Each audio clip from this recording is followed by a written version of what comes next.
We're so glad you've joined us on the ERLC podcast to explore how the Bible addresses important cultural issues pertaining to life, religious liberty, marriage and family, and human dignity, and how we can walk in wisdom for God's glory and for the flourishing of our neighbors. If you're enjoying this podcast and find it helpful, please leave a review wherever you listen. This will help more people find and benefit from what we're learning together. We are grateful for the time you take to join us for these conversations.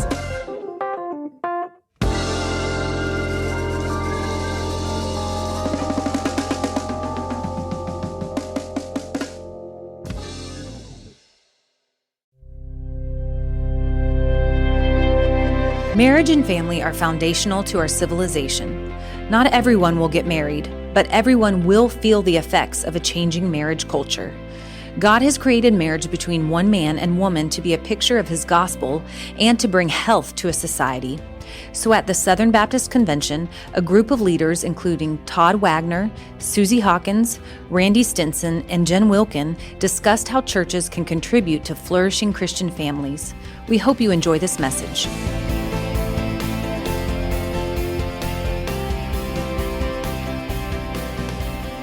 My name is Daniel Patterson. I serve on our team here at the ERLC, and I'm so glad to be with you here this morning. You know, we're talking about the gospel and the future, and as we think about the future, we naturally think about next generations and what's it going to be like, and there's nothing more central to that question than family. So I'm really happy to be joined on stage this morning with a great group of leaders, and we're going to talk about this for the next little bit. So to my right is Randy Stinson.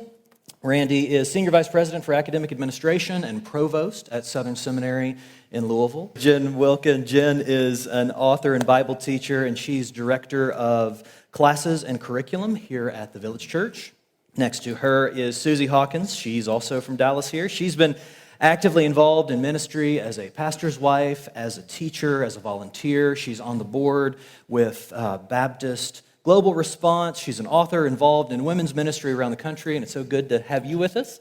And Todd Wagner on the end, who is senior pastor of Watermark Community Church here in Dallas. So let's jump right in. Randy, I know you are provost of a very large seminary. You're dealing with equipping pastors and training them for future congregations, future leadership in ministry.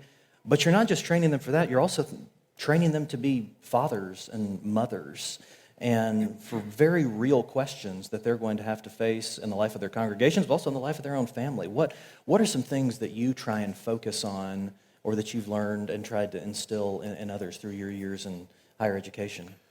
Yeah, so our assumptions at Southern Seminary are that these young men and women that are coming to us now are coming with more personal challenges, not less. So we're in a post-Christian culture.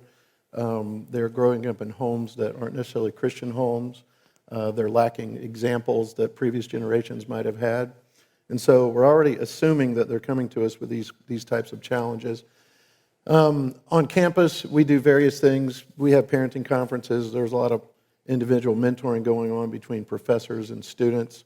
We have a partnership with Family Life where they have a couple that they have seconded to us to help our students with marriage and family and parenting issues. But to be honest with you, we're counting on the local church. I mean, the seminary can only do so much. We have a required course that every student takes that pertains to marriage and family that has a parenting component to it. But it's the local church, really, that we're counting on, frankly, not just in Louisville, because so many of our students are dispersed with distance education. But I would just say to any church that is sending students to a seminary is to really make sure, I mean, it's a ministry qualifier, able to manage one's home. Teaching is a craft. They need to be able to teach. But teaching is a craft that's honed over a long period of time. But marriage and family are happening right now. And so my encouragement would be, we're doing the best we can to partner with local churches in this task.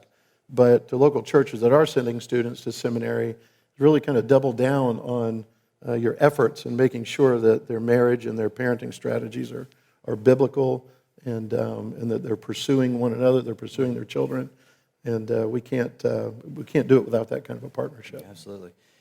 Jen, you're a leading voice in evangelicalism on all sorts of issues. You've spoken a lot on women in the life of ministry and the family. And obviously, Scripture never changes. Our convictions on issues don't change, but the conversation does shift over time. What have you witnessed over these last years? How has the conversation shifted? What implications does that have to how we think through being faithful to everything the gospel demands of our lives? Yeah, it's been interesting to watch. When I became a mother in 1996, I had a master's level education. I was working a full-time job, and I quit to stay at home. And my church and other believers awarded me all kinds of virtue points for that, and I was into it. I was for it. And I remember thinking if you just got rid of your cable bill or you cut your cell phone plan down, that all women could do what I was doing. And over time, I've learned, to nuance that view. I had quickly forgotten that I was raised by a single mom for whom that was not going to be an issue. And whether it's a single parent situation or just a situation where both parents actually need to work to support the family, it's been encouraging to see the church learn to nuance its tone around those things. And I remember hearing a message about how a woman who works is like the ostrich who pecks her young. I remember hearing that message in the late 90s. I think what we've learned over time is that we can be less concerned with a woman's proximity to the home and more concerned with the proximity of her heart to the scriptures. A message that is always timeless for mothers or for fathers is, where is your heart in relation to the Lord? And then allow people to use godly wisdom to make decisions about whether work is the option or not, or is it, but to honor the Lord in being a mother is an issue of the heart. And that for us to sit in judgment on external choices rather than pastor to the heart was something that we needed to move away from. So I've been encouraged to see that shift over the years and also to do some repenting myself. Yeah. Amen. Susie, you have 2 children that you've raised with your husband, grandchildren in the home. As you look back on raising kids, playing with grandkids, what were some of the things that you all tried to cultivate in your home to make sure that it was a godly climate, a Christ-exalting atmosphere that we could learn from? Well, I think what we did would be what all parents do, which is basically when you look at babies, the babies you just made, you go into this complete panic mode. Like, well, what have we done? We have no idea what we're doing. You never have any idea what you're doing, or I never did. You just go with it.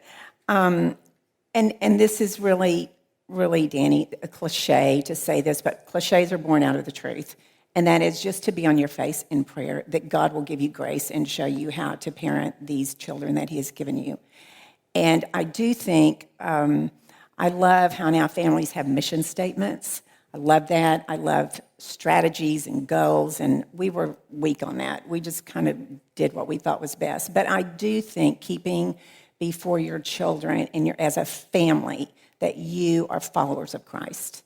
And you're going to mess up and you're going to yell at your kids, or I have once or twice done that. I know. I don't want to say this in front of everyone, but... How'd she get on the panel? Yeah. I know. I'm sorry. We're going to have to... But nevertheless, you keep that goal in front of you, that we are followers of Christ, and that's what we do. That's what our family does. And then has to do a lot with, Jen, what you said, is that then working with your children, observing them and praying for them as individuals, seeing their own spiritual journey. And I do want to say one thing, Danny, is that being a grandparent is so interesting, this stage of life, because you have the intimacy of your children and your grandchildren and your family, but you also have a little bit of a distance, to observe how that generation is parenting, how they manage their marriage and their home and their time, just continuing to pray for them and push toward that goal. I pray every day for our family that we would love the Lord our God with all our heart, soul, mind, and strength, and our neighbors ourselves. Martin Luther said, love God with all your heart and do what you please. So there you go. Amen. And I think just trying to keep that as the focus, keeping that goal out there is really has been the most helpful to me, no matter what season of life. Yeah, Todd, one of the issues that I'm seeing a lot in news, in churches, getting a lot of attention is the issue of foster care. And I'm really struck by how accomplishable this problem is. But with the number of churches, the number of foster care kids that need homes. You're the pastor of a very large church, largest churches in the country. What has your church done to address these kinds of issues? We want to learn from you and think through these issues carefully. Let me work backwards, Yeah. because one of the first things you want to just talk about is why there is a problem with kids in foster care. And so you need to realize that biological parents are not the enemy. They are ultimately, the goal is to reunite them with their children. We're not trying to take their children from them and put them in our homes. And so one of the things that we do is we work with different agencies and court-appointed parenting programs and things like that to say, we'd love to mentor these people. Our goal is for every child that we place is to restore the family that they have come from and to work with them. In fact, we pray that our reputation in town would be when CPS comes to take your child, that they would say, if you want your child back, you better get yourself over to Watermark. Because they will love you and care for you and disciple you, and they will help you become the kind of individual that will foster a home that is going to cause your children to flourish and not want us to take them from you. That means you need recovery programs. That means you need to have people who will never actually bring children at home. This is what's great about this opportunity, is some folks who will never actually be able to bring kids to their home can get involved with that aspect of the foster problem, right? I think you're right. There's 100,000 kids nationwide, roughly, that are waiting to be placed. And we could wipe out all 100,000 of those kids, but if we don't deal with the dysfunctional homes that are out there, there's going to be another crew running right there behind them. And so you got to remember what the goal is. It's not just to place these children, but to create disciples and individuals that will be able to love the children. I mean, no parent wakes up with a goal of ruining their child's life and becoming a threat to their well-being. They don't want to be a mother ostrich that pecks their kid to death. And yet, because of their addiction, their brokenness, and their own helplessness, that's often what's happening. And so you want to be that grace to them and teach them the key to being an effective parent. So there's that side of it. On the other side of it, you just need to realize it's a process. So when we began to really talk about this, and we began to talk about it because there were some things that we were looking to do that as I really began to pray about whether or not we should do this large-scale effort that I think would raise the value of life in general, I thought, okay, Lord, you may want me to do this. I know you want us as your people to do this. This is what faithfulness looks like, right? This is pure and undefiled religion on the side of God and our Father, right? To visit orphans and widows in their distress. And so while we may do this other thing, which isn't important right now to talk about, I know you want us to do that. So when I spoke about this, we had 3,000 people that first week that said they were interested in foster care and adoption. Okay, now, of those 3,000 people that responded that week, a lot of them were single and were newly married. Okay, it turns out about 3% of them, as we look back a number of months and years, were ready to actually move forward in the first year. Okay, about 100 couples in a year had now gotten engaged in having children in their home. Okay, through the foster care program, in addition to the ones that were already there. So you just need to realize you can't teach on James 1:27 one time and expect there to be a culture that cares about this issue. It needs to be a constant reminder. This is what we do as God's people in this community. Right now in Dallas County, our first goal was to have more homes waiting for children who needed a safe place to be placed than children who need to be placed. Because, I'm sure many of you know this, but they like to place children in the county that they're removed from. But we looked up and realized in Dallas County there were more kids waiting to be placed in homes than there were homes waiting for children. So we said, we're going to take that down. First of all, we're going to have more homes waiting than kids. Secondly, so when you teach on this, you just got to remember it's going to be a process. You don't just teach on Matthew 28, 19, and 20 one time and expect your body to be committed to evangelism. Right? It's a constant, ongoing reminder. Everything you do is driving people toward that end. So you create a culture of discipleship where people's desire to be faithful can be sustained and encouraged. You create care communities, because if you want to kill a foster care initiative in your church, just have the families who did it burn out, get discouraged, and walk around with their heads down. Yeah. And people go, I don't know what we should do this year, but it's not that. Right. So you want to make sure you really develop solid care for those families. It's a great way for folks to get involved who can't, for whatever reason, have children in their home, won't have children in their home, and to come around them. So there's a whole lot more, but last thing I'll say is you need to institutionalize this thing. Any goal that's going to really be accomplished or any ground that's going to be taken in your church, you can't just have it as a said value. You've got to show that it's really a value. And so that means we put guys on staff that their job was to encourage and cultivate and partner with our city and individuals and families that are already engaged in order to help them be successful, to be a resource to our city. And we began to resource. That's what I mean by institutionalize it. We made it a core part of what we're about. It is part of what makes us, I think, faithful as God's people in a city.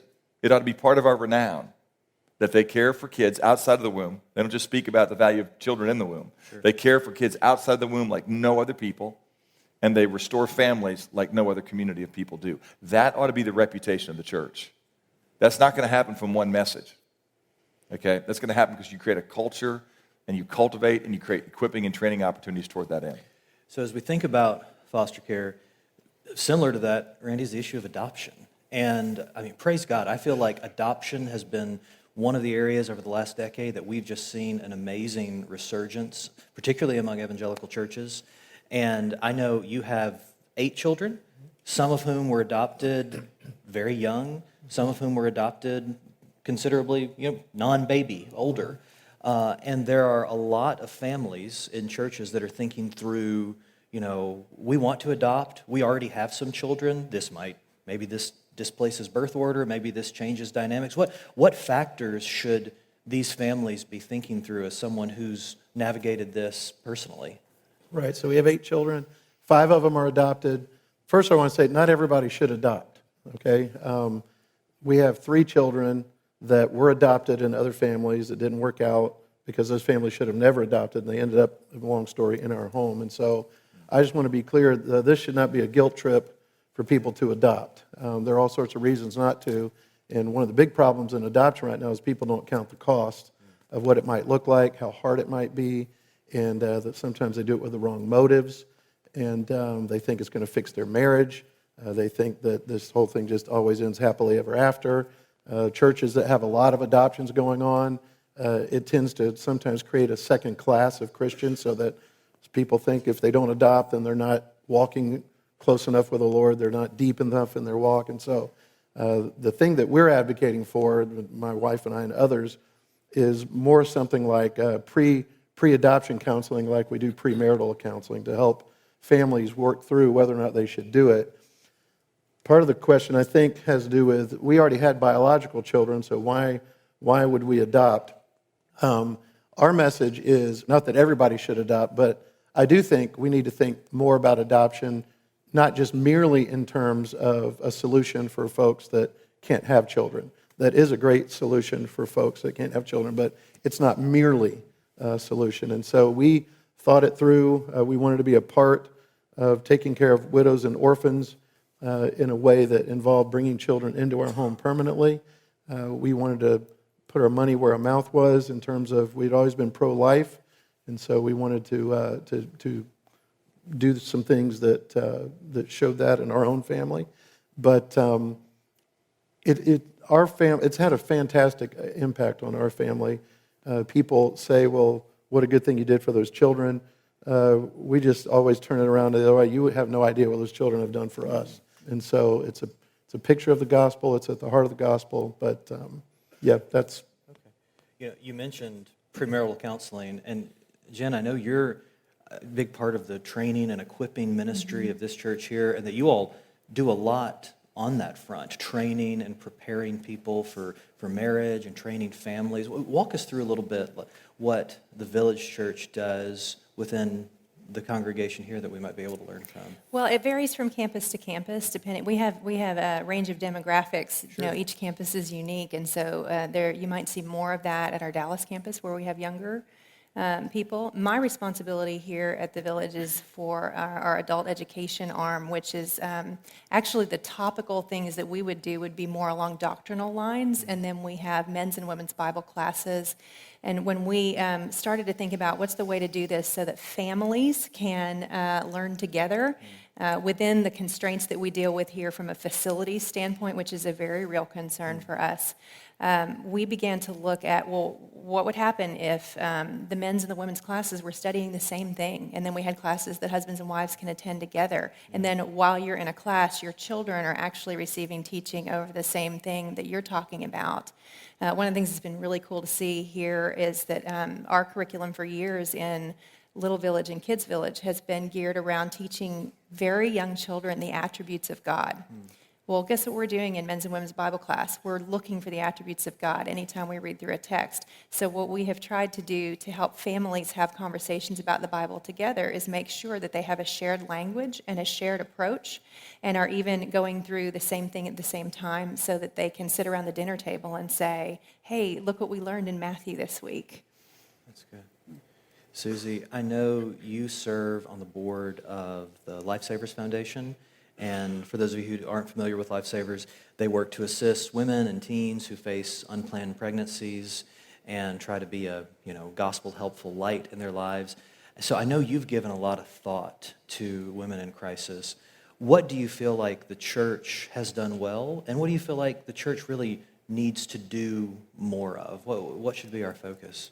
I do think the church has been very successful with pregnancy centers, and I do think that ministry has been a huge part of kind of the changing of the mind of our nation regarding abortion and the importance of the pro-life position. So I do think churches have been successful in that, and I applaud that. I think the next step is exactly what Todd and Randy are talking about, well, Jen too. What do you do with children once they get here? And the pro-life community has been criticized for saying, yeah, you just get the babies here, then you run off and do something else. That is really not true and is not a warranted criticism, but they don't listen to me when I defend it. But at Lifesavers, we have a new project. Todd and I were just talking about this, the Doctor Spot, a pediatric mobile clinic that goes into the underserved neighborhoods in our community. Texas has one of the highest rates of uninsured children, which is shameful, and I'm embarrassed about that, personally. And we go into these neighborhoods. We have the PA that's on board. She comes from a poverty background. She knows these kids instinctively and the families, and it has been a huge ministry to minister to these children, to their health needs, and then, of course, you end up ministering to their families as well. But to be honest, we've had difficulty getting funding for that or people catching the vision for that. So I think any emphasis we can do on these types of ministries, especially foster care and orphan care, I just think we should put 100% of our effort behind that because that's what you're talking about. And it's happening. Our culture just in general doesn't know about it like we do. Todd, we've got a lot of people in this room that are in ministry, pastoring, and on church staffs, ministry of various sorts. And I know anyone who knows anything about you knows you spend a lot of time with your family and you have a lot of fun with your family. And you're a very public figure. A lot of people know who you are, see you. Anyone in ministry sort of feels that fishbowl tension. Like, how do you navigate the difficulties of being in ministry and having a family and doing both of those things really well? Yeah. Well, first of all, I don't let them put me in a fishbowl. I remind them we're all in a fishbowl, right? Every one of us is supposed to keep our behavior excellent among the Gentiles. I pastor a church. It's a kingdom of priests. So I have a unique role because of some of my teaching and leadership gifts, but I let them know that their life is just as significant and as important as mine. And so I'm not going to let them push me or my children into a place that I am going to have to be what I have never been, which is a person who's already been through the sanctification process, clept into heaven, been glorified, and returned to earth to serve my body. Okay? I mean, that's just not who I am. And so I tell them all the time, man, if you guys knew the truth about me, you wouldn't have come in here. But if I knew the truth about you, we wouldn't have let you in, all right? So let's just start with that, as a baseline. Now, hopefully the sin isn't so egregious and gross, it can't be, that it causes us to forfeit our right to lead, but I don't pretend that I'm through the sanctification process, and I don't ask my kids. My kids have been asked the question a lot, man, what's it like to be a PK? And they all respond the same way. We're not a PK. PK is a pejorative term of people who have abandoned their family in order to advance maybe, not the mission, often their name in association with the mission. okay? And my kids go, my dad never did that. And so, I just tell people all the time, you got to set your priorities right. Randy already alluded to 1 Timothy 5, right, which says that if you don't provide for your household, that has a lot to do with widows and all that different stuff, but has application, of course, to the way you provide for your own biological children. We just got through talking about a foster care program, right? If I abandon my own children and they become prodigals, somebody else is going to stop what they're doing in order to care for my children that I've created prodigals with so I can go out and change the world, right? Billy Graham, who is appropriately an icon for so many things that he did well, had done a lot of guys of great injustice. And he would tell you that his greatest mistake and his greatest source of personal grief was the way he sacrificed his family on the altar of worldwide evangelism. And I'll just tell you, you don't want to make that mistake. You just, you're called to be a husband, if you're a man, to your wife, and a father to your children. And you better do that exceedingly well. It happens to be one of the qualifications to be fit for spiritual leadership, not have this persona that your family has it all together. And what you want to have as a persona is that your family is all committed to what Susie prays for her family every day, that you love God with all your heart, soul, and mind. And if you love your God with all your heart, soul, and mind, that means you're going to love each other first, all right? And you do good to the household of faith first, and your own household first. And so that's what I always tell people. And the way I set my priorities is by asking myself, what are the things that only I can do? And so I'm the only guy in the history of the world with this DNA who lives in this particular time that God can have a personal relationship with. And he longs in a way that I still am trying to figure out to have a deep and abiding personal relationship with me. And so that's the first thing I've got to do. And then secondly, I'm the only guy on earth that can be a faithful husband to Alex Wagner. I'm the only guy that can be a biological present father to my 6 kids. And so I better do that well. And then if I have time to do other things well, and you should, then do them well, but never at the expense and cost of your family. So I think it's a sin for pastors to have PKs. I really do. And so because of what that term means. And if your kids, you need to ask your kids, hey, my 5th kid is about to go to college. And someone asked him recently what he was looking for to college and if he had any hesitancy. He goes, the only hesitancy I've got is that I'm going to leave Watermark. I'm going to leave the church that I grew up in. I love this place. Now, how many kids, I heard him say that and I kind of went, all right. How many kids love their parents' community of faith? And the answer is the communities of faith that didn't make them pretend to be somebody they're not, a community of faith that didn't steal their father from them, a community of faith that modeled for them there's something worth living for more than just the latest fleeting thing. And so, look, man, like Susie, I've made mistakes as a parent, right? Raised my voice, been a jerk, been an idiot. But because I'm a follower of Jesus. I was a jerk. Okay. Well, I have been. So what am I doing on this panel? Okay. All right. And so, but you know what you do? You model for your kids. Man, hey, forgive me and reconcile, and make amends. And then you use it as a teaching opportunity with folks. I mean, I'm not afraid to tell folks, hey, man, this week, this is where I didn't follow and trust the Lord with all my heart. I leaned on my own understanding. My flesh, went to war against the Spirit. And this was some of the fallout of that. I mean, if it's appropriate, I work that in to let people know, hey, your pastor's still on the way to Christ-likeness. This isn't my church. This is Jesus' church. I didn't die for the sins of the world, right? I am not going to let you make me somebody that I'm not. I am a Christian. I'm a follower of Christ. And I take my faith seriously. I need you to spur me on to love and good deeds. And if I act like I don't have any real needs, how can you spur me on? So you be present with your kids. You model authenticity. In other words, just be who you really are. And then you lead your family. And so I just can't imagine even wanting to do ministry and not doing it to your family. I don't even have a category for it. Yeah. Randy, I know one of the things that I know my parents in my own life grappled with when I was a kid was extracurricular stuff. I feel like I spent my whole life playing travel baseball at an early age, and now, I'm seeing like kindergarten travel gymnastics. It's like they can't read, but there's already all-stars. We're already on college prep for everything.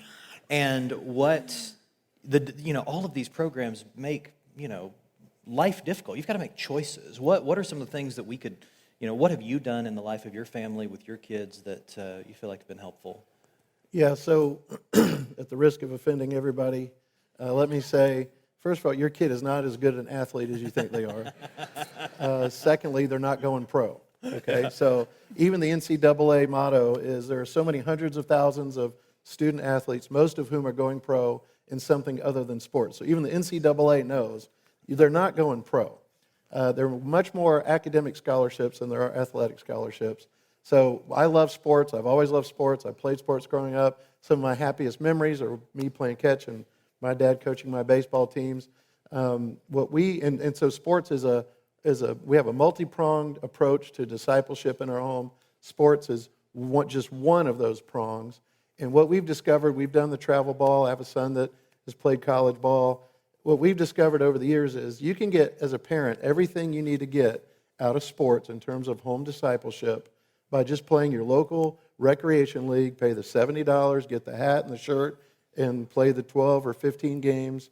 And you can get the teamwork, winning, losing, discipline, failure, success, making an error in front of everybody, all the things that you would hope as a parent to get in terms of discipleship, you can get it without playing travel ball, without going crazy with playing every weekend, spending all that money. So I know we're short on time. I have way more to say than that, but that is it. And don't think you're depriving your kid of an experience because they aren't playing at the highest possible levels. They can get everything you want at the regular level and take the money and the time and take them on a mission trip. That has worked way better for us than being an excessive athlete. So, Well, we are running short on time, and I have more questions than I have time, but would you join me in thanking these panelists?